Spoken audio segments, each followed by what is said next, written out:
why do we have affirmative action, and then what's the importance of it? Yeah. I mean, whenever you got to realize, like, people, I've been hired at jobs before because they told me I'm black. That's affirmative action. Jordan? My brother's name is Jordan. I'm Steven. Nice to meet you, man. Nice to meet you. How would you classify or like characterize, where we are as a country right now, racially, between, black, white? Not in a good spot. Not in a good spot? No. No, you think it's worse? Yeah. So, why would you say that? Worse than when, or why? I mean, it's just, I don't know what the root cause of it is. It's just we're not in a good spot. It's just, I mean, you look at events, I mean, even most recently it happened this weekend. It's like, it just shows where it's kind of like going to race wars. It's just different times. And this is kind of what you see that in the media, right? A lot. But, being a comedian, having spent a lot of time around black comics, or a lot of black people just disproportionately in comedy, and then I've gone to churches that are very mixed. My interactions on a personal level are very positive, lifelong relationships. But if you watch the media, you're going to hear about the race wars and the division. Do you think there's maybe that? Are your personal interactions with white people worse than ever? Yeah. Oh, really? Yeah. Like what? What kind of stuff do they do? I mean, you have all kinds of stuff. You have the people that think it's acceptable to touch your hair, like you're a dog. You have the people that, I mean, it's all kinds of different things that just happen. Yeah. Where it's just like, okay, that's not acceptable by no shape, form, or fashion, so I don't know why we're doing this. My man right here, usually when people are having conversations about these type of things like race relations and whatnot, I love to hear anybody's position on it. I really do. But I will much rather someone speak about it objectively, or just slow down in the conversation, actually present some real issues. Because he started off saying that situations between black and white people are worse, but he's outside smiling, look like he's happy as hell, with the t-shirt on that says young, gifted, and black. And then when he's asked about some situations where it's so bad, he said, oh, it's so many to name. And then he names touching your hair without permission, and then don't name anything else. After saying it's so many to name. I mean, anything. It's those people, bruh, don't know of so many things. Like, they wish they had some help. Like, if there was other black people around, they would be far more comfortable, because they don't really have a thought to stand on by themselves when it comes to this type of situation. You know what I mean? So that's just my take on it so far, but let's give them a chance. It seems like a jump, though, from that to race war. Well, I mean, it's like, I'm trying to think of some other things that have happened. I've been called names by people. Yeah. It's been all kinds of like random things. Yeah. I've been not welcome inside of places before. It's all kinds of it just depends on like where you're at. Are you from Dallas here originally? Yeah. What area specifically? Mansfield. Oh, okay. I'm trying to, Mansfield, where is that? By Fort Worth. Oh, okay. Yeah. Oh, yeah, it's a nice area. So what was it like being raised? Like, how would you classify your neighborhood? How would you sort of describe it? I mean, Mansfield's a primarily, I think, white area.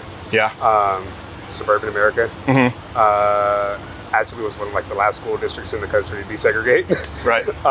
So I mean, yeah, it's, they have their problems. I didn't really deal with much there. Right. I think I really was exposed to stuff until I was an adult. Right. Yeah. But it was mostly white suburban, so you'd think you'd be exposed to those people so you're saying when you were young, it was mostly decent? Yeah. Interactions? Okay. What do you think about, bringing that up? This is a white guy's perspective. The segregation coming back in colleges and black-only spaces, right? Yeah. You mentioned to be desegregated. We're moving back toward that under different guise. Where do you line up on that? You think that's productive? What do you mean?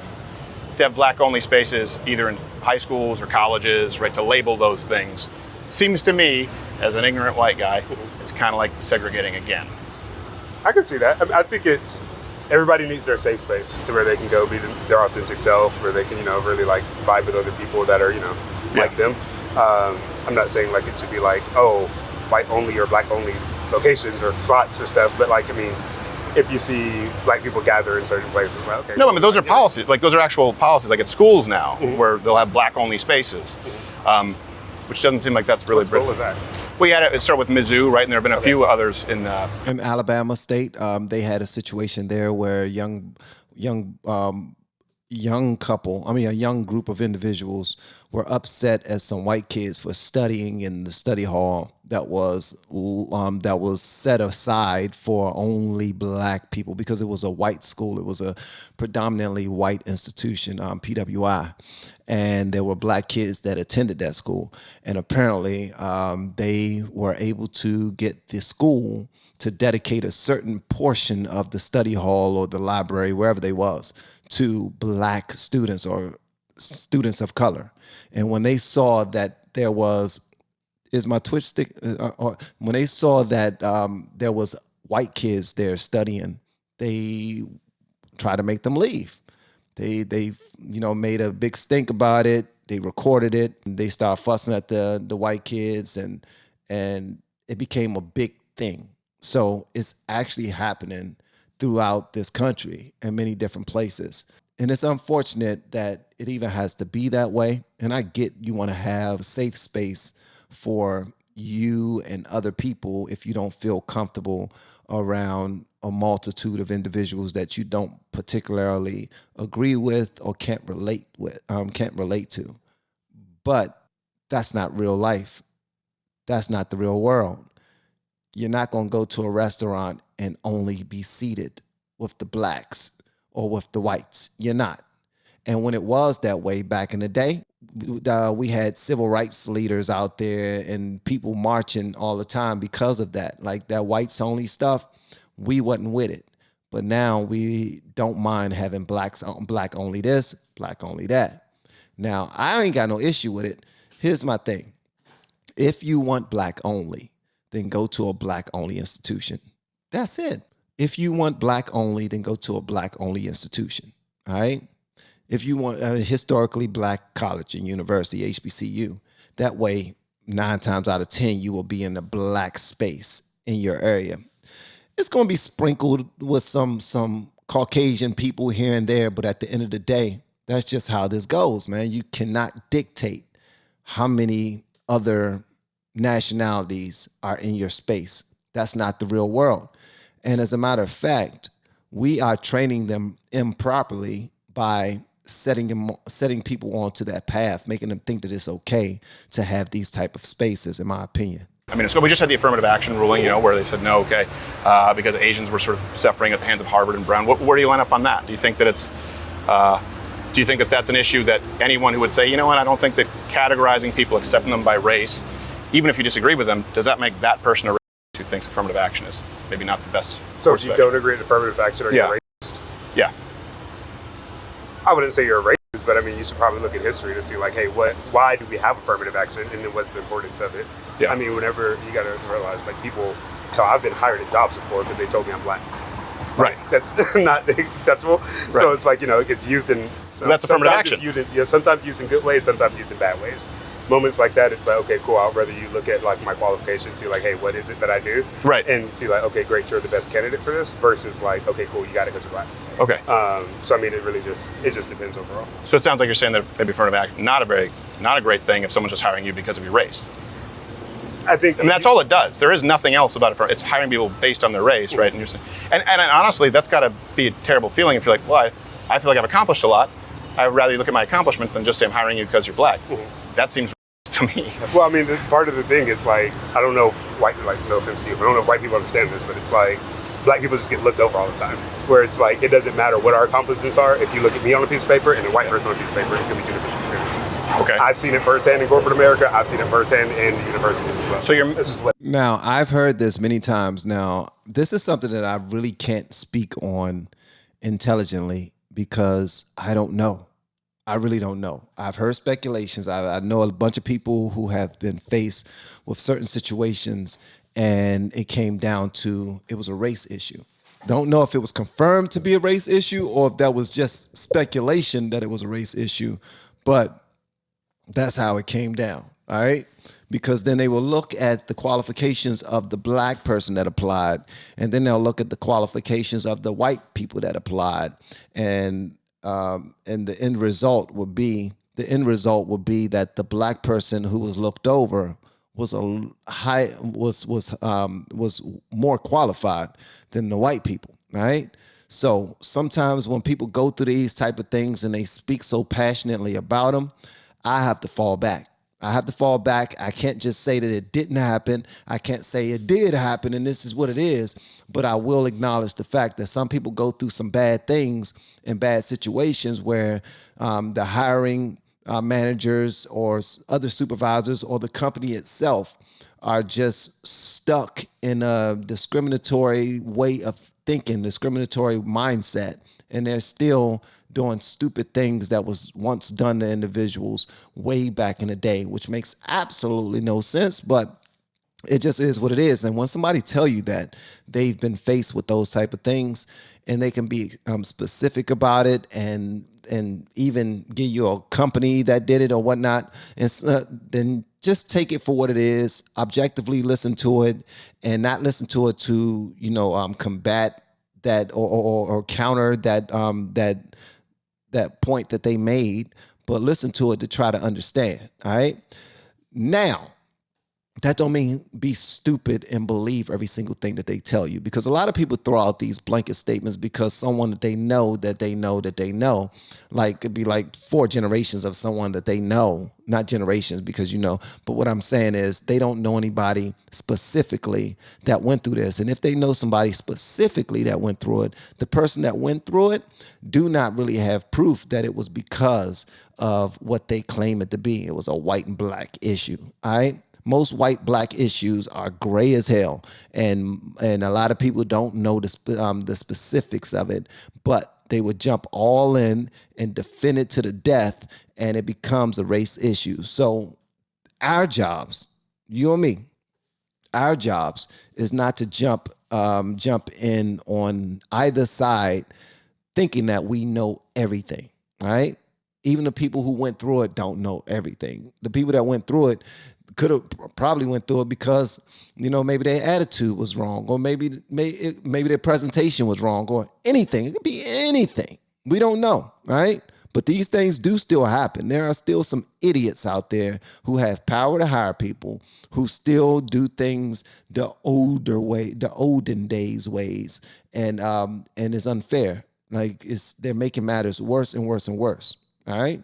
But at the end of the day, we need to just be careful at how we respond to certain things when it comes to these race relations.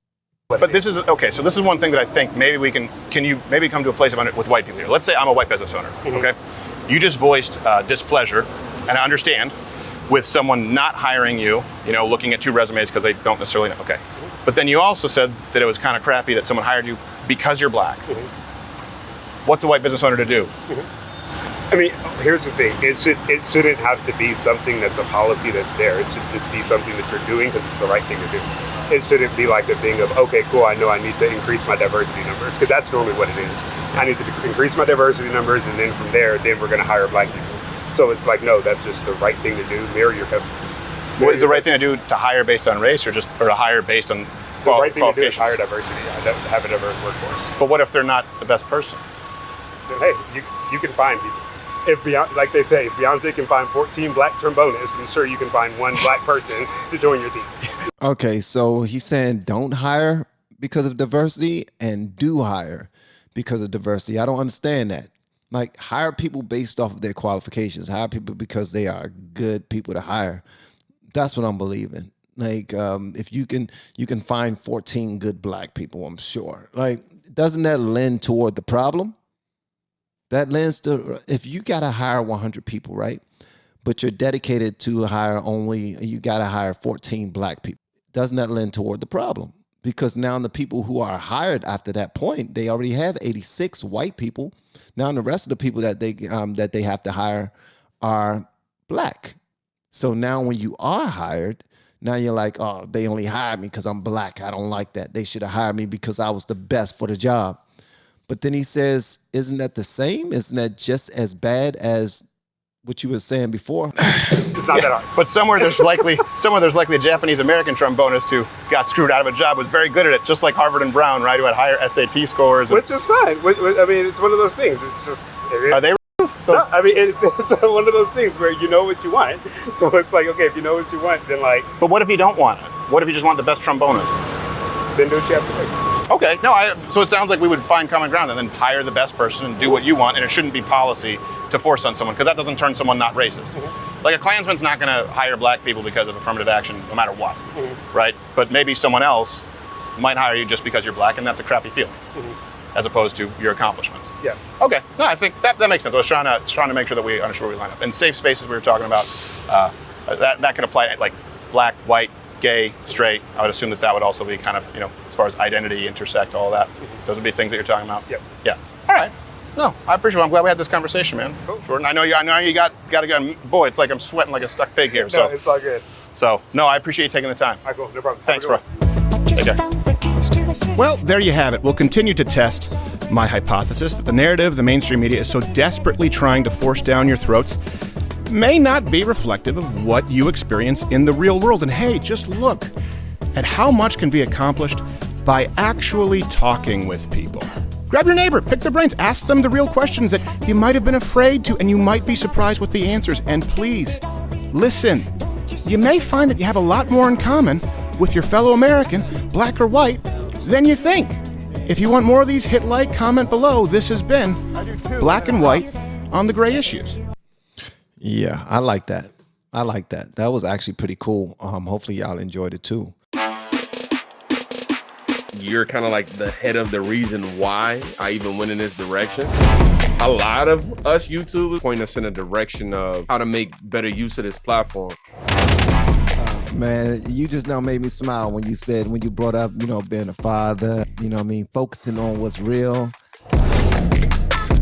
What brought me back, bro, was that everything that's right will be considered wrong in the end of days. I'm like, yo, the book of Revelations is hitting right now. This joint. So I went and checked you out, and I was like, whoa, I've seen these before. This dude is doing Uber rap. In the south that I live in, the liquor and pills are just way too appealing. It was like, oh my gracious, what did it say? God dang it, I was in the car driving, saying this train over and over and over again, I promise you. So thank you, bro. I will have them looking at your channel. You look very good for 44, my man. All four of my kids graduated 4.0 or better. She held me down, and I said, one day, I'm going to take care of you.